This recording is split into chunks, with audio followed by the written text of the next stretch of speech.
All right, let's quickly get in a word from my colleague Preeti Chaudhary as well as Shiv Arur. Preeti joins us from Nirman Bhavan as well as Shiv from Chandni Chowk. Shiv, I'll come across to you first. What is the mood of Chandni Chowk? You have been speaking to a lot of people. Is it Kapil Sibal all the way? Is it Ashutosh all the way?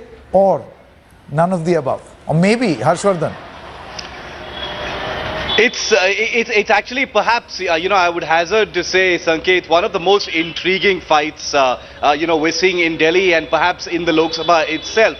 No real clarity apart from, a great deal of acrimony we sense towards the incumbent, the Congress's Union Minister and Member of Parliament from Chandni Chowk, Kapil Sibal. But better than me saying it myself, let's, hear it from some people who've just come from the voting booth here at Chandni Chowk, and they're very keen to actually express themselves, Sanket. So let's listen into some of them. आपने अभी vote डाल के आए हैं, आप क्या बोलना चाहेंगे? जी सर, हम ये बोलना चाहते हैं, अब तो एक ऐसा सूखा सा तूफान सा आया है हिंदुस्तान के अंदर कि जैसे नई पार्टी एक ऐसा तूफान सा लाई है, एकदम से निकल के ऐसी उभर के आ गई, इसमें हिंदुस्तान को फायदा होगा, सब चीज का फायदा होगा, हर चीज का फायदा होगा। हम ये नहीं कहते बिजली पानी का फायदा होगा, हर चीज का, कारोबार का, काम का, बच्चों का, पढ़ाई लिखाई का।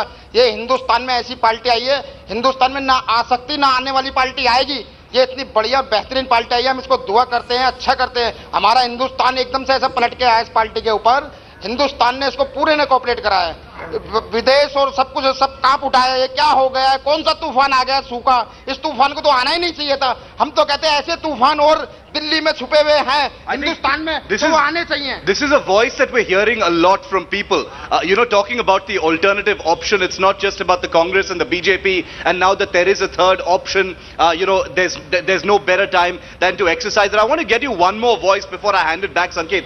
We have with us a gentleman here who owns a shop here in Chandni Chowk. In fact, we stopped him because he's on his way to vote in just a bit. आप क्या कहना चाहेंगे चांदनी? मैं तो ये कहूँगा जी, आज की तारीख में सबको वोट डालना चाहिए, बच्चा, बुढ़ा, जवान, भाई बहन, सबको, क्योंकि आज एक बड़ा उमंग सा हो रहा है सबको वोट डालने का, और डालना ही चाहिए। बाकी पार्टी तो ऊपर वाला जो भी देगा अच्छा ही देगा, हिंदुस्तान की तरफ से अच्छे अच्छा होना चाहिए और आगे भविष्य अच्छा ही जाना चाहिए आने वाले बच्चों का। क्या आपको होप है कि कुछ इम्प्रूव हो सकता है चांदनी चौक में? इम्प्रूव तो ये शुरू से होता आ रहा है, अभी भी पहले भी हुआ था और आगे भी हो रहा है। बाकी यह है कि आज जो वोटिंग है जितनी कम पड़ती है दिल्ली के अंदर, उससे ज्यादा होने चाहिए, और लग भी रहा है कि ज्यादा डर रही है, क्योंकि हर किसी बच्चे को देखो, बड़े को देखो, बुड्ढे को, एक जोश सा हो रहा है। बहुत अच्छी बात है ये, और आगे शाम तक पता चल जाएगा सब। Okay, that's a very rare view, Sanket, because most of the notes we've been hearing from voters is one of cynicism, but there are some enthusiastic voters like the two gentlemen we've just spoken to, lots of young people, lots of first-time voters also. Remember, until 11 a.m. only 20% voting in Chandni Chowk, making it the lowest and much lower than the 25% average in all of Delhi. But we're told, we've been speaking to lots of people here in Chandni Chowk, Sanket, and apparently after 4 o'clock, when the sun begins to recede, we will see much more voting. Voting will actually pick up by that time. And Shiv, the difference between where you are standing and where Preeti Chaudhary is standing is the difference of Aam and Khas. You have Aam Admis with you, and where Preeti Chaudhary is, all the Khas Admis, the Lutyens Delhi Bungalow Zone members are actually voting at Nirman Bhavan. Preeti, take us through who all have actually voted so far. Sanket, you put it down pat, and that's the beauty of this most anticipated of political carnivals, isn't it? Shiv right there had all those people talking to him, and here, me and my camera person Prem are finding it extremely difficult to get one voter here who's not a Sonia Gandhi, who's not the vice president, who's not one of the most affluent of leaders, because that's all we've seen. To give you a quick update, just about half an hour ago, behind us we saw Varun Gandhi, who came and cast his franchise. We're expecting his mother, Menaka Gandhi, soon, but it's a trickle, Sanket. Since the morning, I could count not more than 20 people, other than, like you said, the Khas Admis have come to cast their ballot. Just all we're looking at is prominent politicians. The day started with none other than the Vice President, Mr. Hamid Ansari, who came here and then, of course, put up his hand to show the ink mark. We saw Sonia Gandhi after that. We saw Varun Gandhi. We're expecting Menaka Gandhi. But just about 2 kilometers from here, like you pointed out, in the heart of Lutyens, Delhi, we saw Priyanka Gandhi along with her husband Robert Vadra at Lodi Road cast their franchise. And what's really interesting Sanket, and which can pretty much, put in perspective on what we are witnessing this election. Because Priyanka Gandhi was asked a number of questions. She was asked about Ajay Maken, the candidate from Congress, from the constituency that she was voting in. She was asked about the 7 seats in Delhi, whether or not that the Congress can swing it this time around, keeping in mind the trio who are at war here, be it the BJP, the Aam Aadmi Party and the Congress. She chose to answer one question and she chose to answer it thrice. She kept saying, there is no Modi wave in Delhi, there is no Modi wave, there is no Modi wave, there is no Modi wave. So pretty much that sets the perspective, doesn't it, Sanket? Absolutely.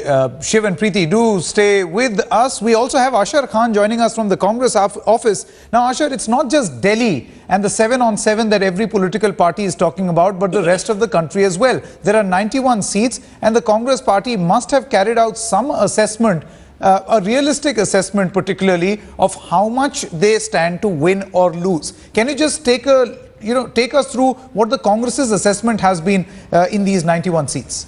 Well, the entire Delhi goes to polls today, and also Haryana. Now, these are two states where where the Congress party had a sizable score in the last 2009 Lok Sabha elections. This time round, realistically speaking, the Congress party fears losses in both these states.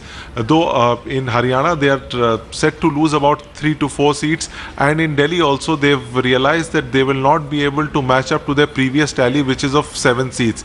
In fact, the Congress party has been trying to divide the cluster vote, which is sizable in every Lok Sabha constituency in the capital. Now, in the last assembly elections, we'd seen that these cluster votes had by and large gone to the Aam Aadmi Party, but this time round the Congress wants to arrest that. They've been working very hard in the clusters. Secondly, they're trying to convey this impression that it is only the Congress which can stop Modi at the center to the minorities, and that is why they are expecting that minorities would vote in large numbers for the Congress party. In fact, out of the 8 sitting MLAs of the Congress in assembly, there are about 6 to 7 which come from minority dominated areas. So that is the strong point of the Congress, and the Congress has worked pretty hard on it in the last 3 to 4 months. Absolutely, Ashar. And for the third dimension to the Indian politics, particularly in your vote 2014, we have Ankit Tyagi. Ankit, Arvind Kejriwal, what is that man up to now? He in fact, exercised his franchise just a short while ago. What is his realistic assessment of his party? Well, Sanket, if you go as far as the realistic expectations of the Aam Aadmi Party are concerned, what we have learned from our sources, they are hoping for a 4-3 result in their favor as far as the national capital is concerned. They believe that the fight is directly between them and the BJP, not only here but also nationally. Arvind Kejriwal's move of going and fighting and filing is not, in fact, of standing against Narendra Modi in Varanasi is a very calculated move. They are hoping that, like Ashar was also mentioning, the Congress is trying to consider on the minority vote. This is also a consolidation that the Aam Aadmi Party wants to swing towards them. They want to project that it is only Arvind Kejriwal who has been able to stand in front of Narendra Modi, and in Delhi particularly, they are trying to, the main focus has been the traditional Congress vote. If you look at the assembly results, there are 2 sections of people who did not vote overwhelmingly for the Aam Aadmi Party. That was the minority vote and also the rural vote, the village vote in Delhi. That has been the prime focus of the Aam Aadmi Party's campaign as far as the Lok Sabha elections are concerned. Haryana is also a very key area for the Aam Aadmi Party. They are hoping that they will be at least be able to pick up 3 to 4 seats in Haryana and same number of seats in Delhi, so that they can also announce their arrival on the national stage with at least 15 to 20 seats. As of now, Arvind Kejriwal is just getting ready for his visit to Punjab. There are certain constituencies in Punjab where they believe that they have marginal ground which they can go and exploit and can at least disturb the equation of the existing players there. He will be going to Punjab for 3 days and then will be back to Varanasi for about a month. That will be the crucial phase as far as the Aam Aadmi Party is concerned. All right, Professor Vishwanathan, as far as the Aam Aadmi Party is concerned, the point that Ankit was actually making, that it thinks that it can make a dent or inroads in various constituencies across the country. Is that practically possible for a party which is just 2 years old? Delhi was there, you can say a sort of a laboratory. But what about the whole country? See, my problem is the word dent. If they only want to make dents, not much of an impact. They might earn little fractions here and fractions here. Do the Can fractions they go add beyond up? dents? That's the... Yeah, but do the fractions add up? I think one has to ask this question, particularly because to a certain extent, they've lost a sense of enthusiasm and initiative. Are these dents deep enough to make a difference now? I think is an important question of strategy for them. Okay. Nalini Singh, do you think that there's a lot of strategizing that needs to be done, much more than perhaps visiting the auto rickshaw driver who actually slapped him? And also much, yes indeed, and also I think that just pulling the wool over people's eyes and getting votes and telling them that we will give you these freebies, and not provisioning for that in terms of how you will get the money.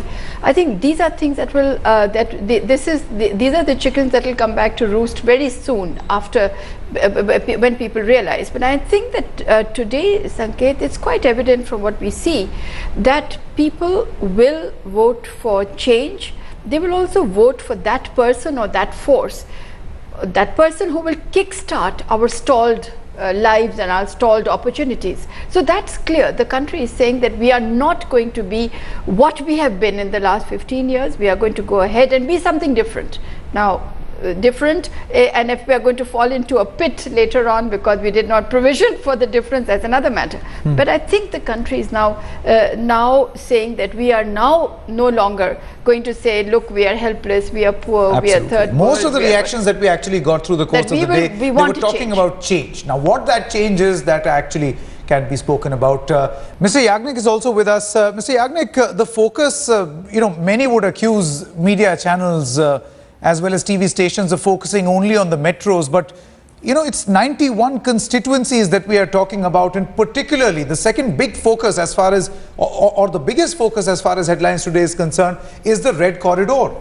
And the way that we have in fact lost 3 of our Jawans even yesterday. I mean, our reporter was actually telling us that the bigger challenge will be for the CRPF when they take these, EVM machines back to the various centers.